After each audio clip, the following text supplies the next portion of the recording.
मुझे बहुत गर्व है आज आप सभी को ये बताने के लिए कि मेडिकल कॉलेज भिवानी और मेडिकल कॉलेज कोरियावास को एनएमसी ने परमिशन दे दी है और यहाँ पे 100 सीटों का अब परमिशन आ गई है और हमारे 100 एमबीबीएस मतलब 200 एमबीबीएस सीट्स अब खुल जाएंगी।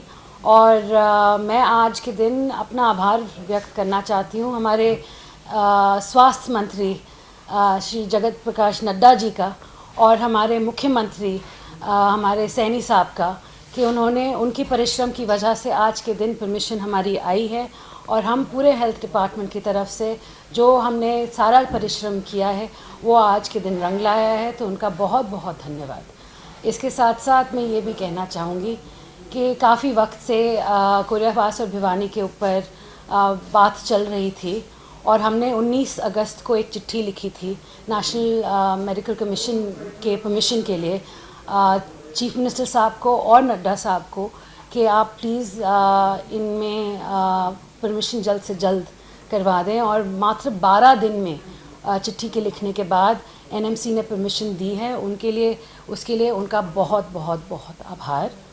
और मुझे बहुत खुशी है कि हमारे हरियाणा के बच्चे आने वाले वक्त में खुद अपने हरियाणा में ही मेडिकल पढ़ सकेंगे और यहाँ से ही डॉक्टर बनके निकलेंगे ताकि हमारे जो प्रदेशवासी हैं उनकी सेवा कर सकें। आज सबसे बड़ी बात यही थी मेरी करने की।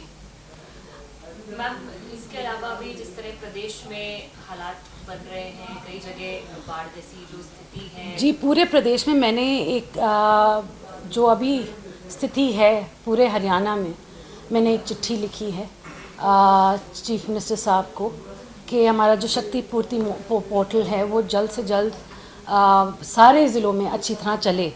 हमारे जो रेवाड़ी, महेंद्रगढ़, गुड़गांव का भी बेल्ट है जहाँ से मैं आती हूँ, वहाँ भी बाजरा और कपास की सारी फसल है वो पूरी तरह से नष्ट हो चुकी है। और बाकी अम्बाला, करनाल, कुरुक्षेत्र बेल्ट में तो बाढ़ आ चुकी है और वहाँ के किसानों का बहुत ही नुकसान हुआ है। तो मैं आग्रह कर चुकी हूँ मुख्यमंत्री जी से और मुझे पूरा विश्वास है कि मुख्यमंत्री जी बहुत ही जल्द इस पे कोई ना कोई कार्रवाई ज़रूर करेंगे।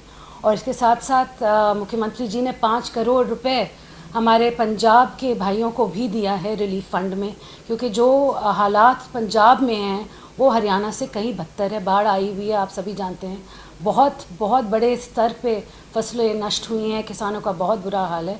तो हम अपने पंजाब के भाइयों के साथ भी इस वक्त खड़े रहे। 4 दिन पहले मलेरिया और डेंगू को लेकर भी काफ़ी बातें आ रही थी और मैंने बात की थी अपने डिपार्टमेंट के सभी हेड से कि एडवाइजरी जारी होनी चाहिए, क्योंकि बरसात के वक्त अक्सर ये बीमारियां बहुत ज़्यादा ज़ोर पकड़ती हैं और लोगों को थोड़ा सतर्क करें। और हमारी तरफ से, हेल्थ डिपार्टमेंट की तरफ से, सारी दवाइयाँ और धुएँ के जो धुआं करने के लिए जो दवाइयाँ चाहिए होती हैं हमने पंचायती राज और म्यूनिसिपैलिटी को दे दी हैं। तो हमारी पूरी कोशिश यही रहेगी कि हम डेंगू और मलेरिया पे जितनी हमारी हम कर सकते हैं हम उसको बस में करके रखेंगे। मैम, जिस तरीके से काफी प्रशासनिक अधिकारियों को आदेश है कि छुट्टी पे नहीं जा सकते, खासकर सिंचाई विभाग की बात करें तो आपके विभाग को भी कुछ ऐसी एडवाइजरी दी आपने कि अभी आप छुट्टी वगैरह नहीं ले सकते क्योंकि इस तरीके का? नहीं जी, अभी तक तो कोई मैंने एडवाइजरी ये नहीं दी कि आप छुट्टी पे नहीं जा सकते, क्योंकि हम अभी वॉच एंड वेट कर रहे हैं कि देखो क्या हालात हैं। अगर हालात ऐसे होते हैं कि हमें लगता है कि हमें ज़रूरत पड़ेगी और कोई छुट्टी पे ना जाए तो हम वो ज़रूर जारी कर देंगे। मैम, कई जिस तरह से घटते लिंग अनुपात को लेकर आपने कार्रवाई शुरू की थी और कई जगह पे मामले दर्ज हुए थे, अभी वो क्या रेशो है और क्या और भी मामले बढ़े हैं या कुछ कम हुए हैं? सख्ती की कुछ जी, सबसे पहले तो मैं बोलूँगी लिंग अनुपात को लेकर जो 8-10 महीने में हमने जो काम किया है वो बहुत ही बढ़िया है। आप देखेंगे हर ज़िले में हमने कोई ना कोई कार्रवाई की है, सतर्क किया है सभी को, और हमारा जो लिंग अनुपात है वो आज के दिन पहले से कहीं ज़्यादा बढ़ा है। उसके साथ साथ मैं ये भी कहना चाहूँगी कि मदर मोर्टालिटी रेट जो बहुत ज़्यादा थी पिछले 8 महीनों में काफ़ी कम हुई है और हम इस पे काम जारी रखेंगे। ये नहीं है कि हम बैठ गए हैं, हम सोच रहे हैं कि हम अच्छा काम कर रहे हैं, नहीं हम अच्छा काम कर रहे हैं मगर और बेहतर काम करने का हमेशा हमारा प्रयास रहता है। और आगे चल के जो आप देख रहे हैं रेशो जो गर्ल वर्सेस बॉय आज के दिन ऊपर आया है वो और भी बेहतर होगा। Do we have any specific data for this ratio? If you ask me for it, I'll get it from my department and give it to you.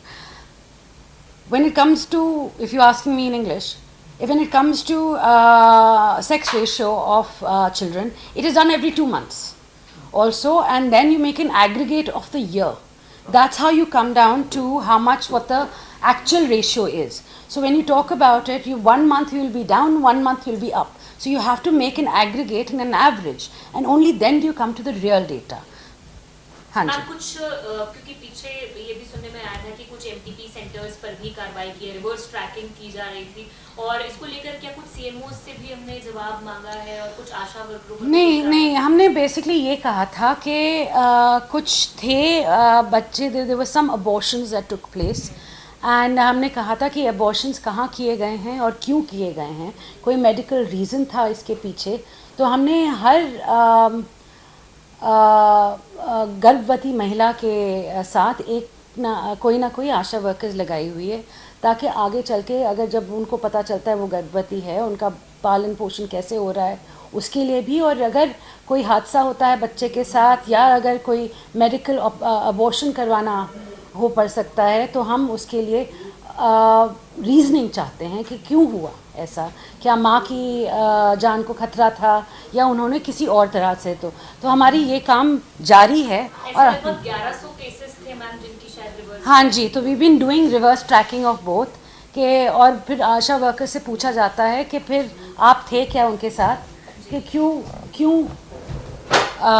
क्यों ये अबॉर्शन हुआ। तो बहुत से केसेस हैं जो सही भी थे और कुछ केसेस ऐसे निकले जिनका कोई जवाब नहीं था, उन पे एक्शन लिया जा रहा है। जिस तरह के हालात हैं बाढ़ के, तो उनको लेके क्या हॉस्पिटल्स को भी अलर्ट पे रखा गया था? इसके साथ ही एक सवाल ये है कि क्योंकि पंजाब हमारा पड़ोसी राज्य है, जिस तरह से मुख्यमंत्री ने भी कहा है, आपकी सरकार ने कहा है कि हर तरह से मदद होगी, तो क्या जो नियर बाय हॉस्पिटल्स हैं पंजाब की वहाँ पर? बिल्कुल जी, हमारे हॉस्पिटल आज के दिन बिल्कुल एट अटेंशन है। जहाँ से भी आते हैं मरीज़ आते हैं, पंजाब हो हरियाणा हो, हम रेडी हैं। और अब अगर कोई प्रॉब्लम होनी नहीं चाहिए। और हमने सभी डॉक्टर्स को, तभी मैंने कहा अगर हमें लीव उनकी कैंसिल करनी पड़ी तो हम वो भी कर दें।